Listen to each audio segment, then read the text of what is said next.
Konflik Ruben Onsu dan Sarwendah kembali memanas setelah Bertrand Peto mengungkap hal yang selama ini dipendamnya.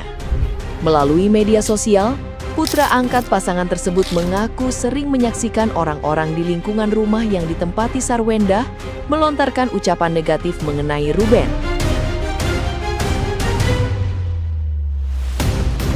Menurutnya, komentar tersebut kerap terdengar di hadapannya dan adik-adiknya sehingga menimbulkan kesedihan karena dianggap tidak menghargai perasaan anak-anak yang mendengarnya langsung.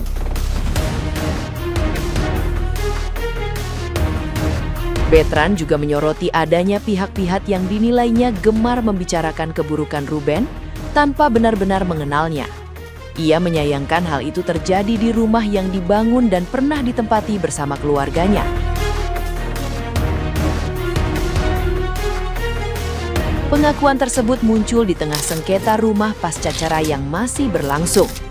Sebelumnya, Bertrand juga sempat menyarankan Giorgio Antonio menyediakan rumah baru untuk Sarwendah agar polemik aset dan tempat tinggal tidak terus menjadi sumber perselisihan berkepanjangan.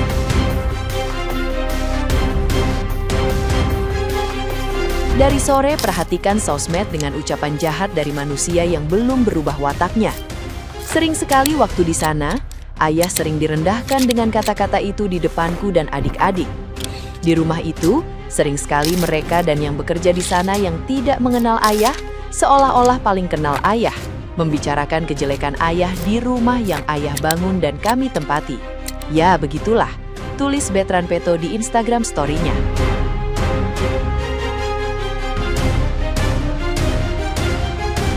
Nah, gimana nih menurut netizen yang terhormat? Silahkan berkomentar ya.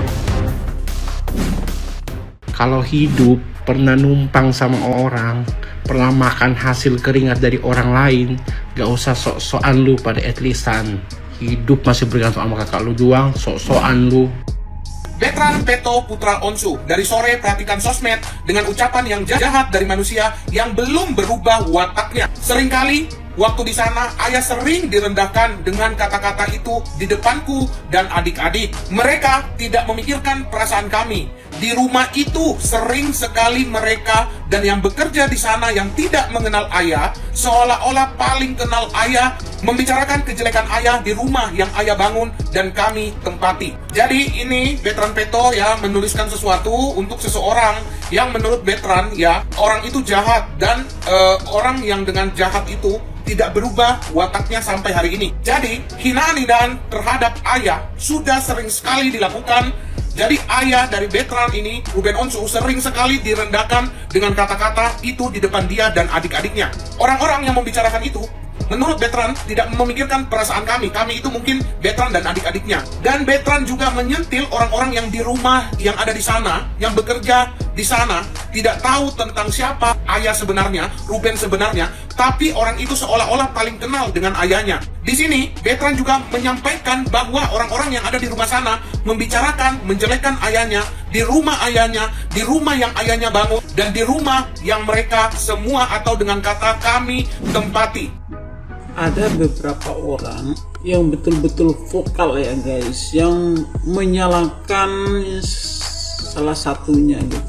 Sebenarnya gini loh guys, kalau kita belum tahu betul kebenarannya seperti apa, jangan kita terlalu menyudutkan satu orang atau satu pihak gitu. Kita tunggu aja endingnya lah gitu loh. Jangan apa-apa itu ya selalu menyalahkan. Udah banyak contoh-contoh yang seperti itu. Tadinya kita benci banget sama orang, tiba-tiba dia sudah tiada, baru keluarlah semua kebaikan-kebaikannya.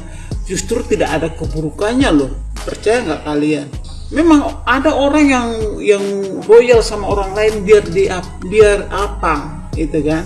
Biar dianggap itu paling terbaik. Ada memang yang seperti itu. Jangan salah loh ya. Jangan kita sampai live sampai maki-maki salah satunya gitu kan. Ini sebenarnya sudah salah loh guys. Kita tunggu aja lah permasalahan mereka itu sebenarnya urusannya mereka, tapi jangan kita sambil live itu omongin mereka sampai oh begini, oh dia yang begini, oh janganlah gitu loh. Heran juga ini para kreator sekarang ya, ikut campur aja urusan orang, padahal mereka tidak tahu permasalahannya seperti apa mereka tidak tahu. Tapi kalau mereka like omongin yang satunya, oh paling terbaik, paling the best, matamu the best. Yang namanya adik ya, kalau masih makan, masih cari duta dari rumah mantan kakak ipar, jangan menghina-hina kakak ipar ya. Bagaimanapun juga lu makan duit dia banyak. Oh ya, lupa itu harga lip rumah juga di mark up ya. Harga lip rumah di mark up, harga itu apa tuh buat rumah waktu itu cuma di mark up. Teriak aku kayak orang gini, sok jagoan. Kalau masih makan rezeki orang nggak usah sok jagoan ya. Mentang-mentang selama ini mantan kakak ipar lu baik banget. Yang ianya karena udah nggak dapat duit baru teriak. Ingat, udah ngomongin di Bali kan? Di Bali sebelum merit kan udah tahu kan? Perlu dijelasin sama gue. Karena apa dulu nggak laku? Yo sekarang teriak. Bisa nggak pasal penipuan? Lu yang nipu, bukan lu ditipu, lu yang nipu. Sana beli rumah. Kalau lu hina-hina yang punya rumah, utang bersama, bayar bersama. Jangan giliran untung bersama untuk lu. Rumah lu yang nempati, hutang lu nggak mau bayar, ya utang bersama lah, lu bayar lah. Terus lu mau kuasai, ya lu ngambil sendiri, lu balikin duit orang, udah bener itu ya. Jangan mau baik ya, buat mantan suami jangan mau lagi diperalat sama duo Gilda. Pihak Ruben Onsu tegaskan alasan stop nafkahi anak selama 6 bulan terakhir. Ruben nafkahi anaknya 225 juta per bulan, tapi Ruben tidak bisa berkumpul dengan anaknya.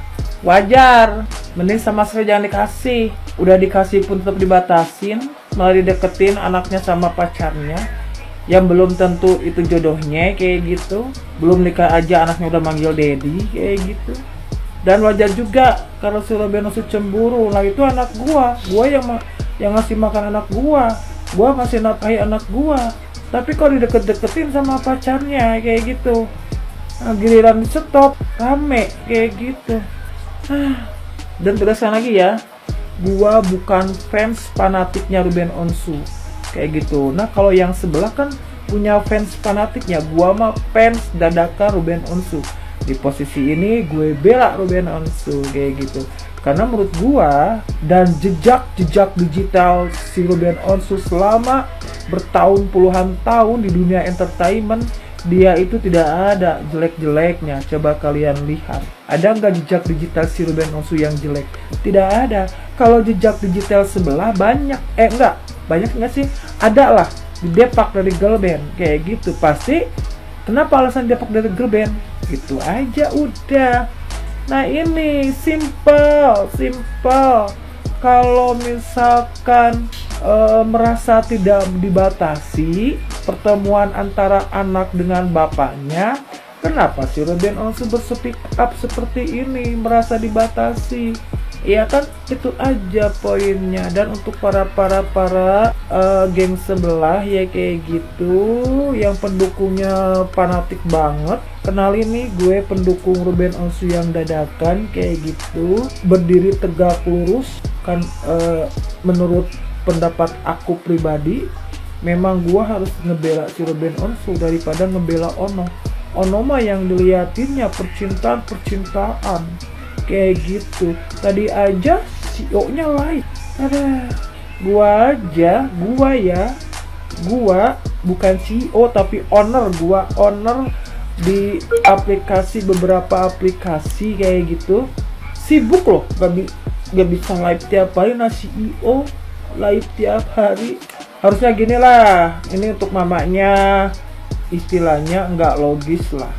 Ada kegiatan anak, bapaknya tidak dilibatkan, tapi malah ngajak pacarnya kayak gitu. Dan si pacarnya pun tidak tahu diri, walaupun diajak oleh mamanya, yuk ikut menghadiri acara sekolah anak aku, lu tolak, kuntul, lu tolak. Oh nggak bisa, ini bukan anak aku, kan masih ada bapaknya, harusnya lo gitu.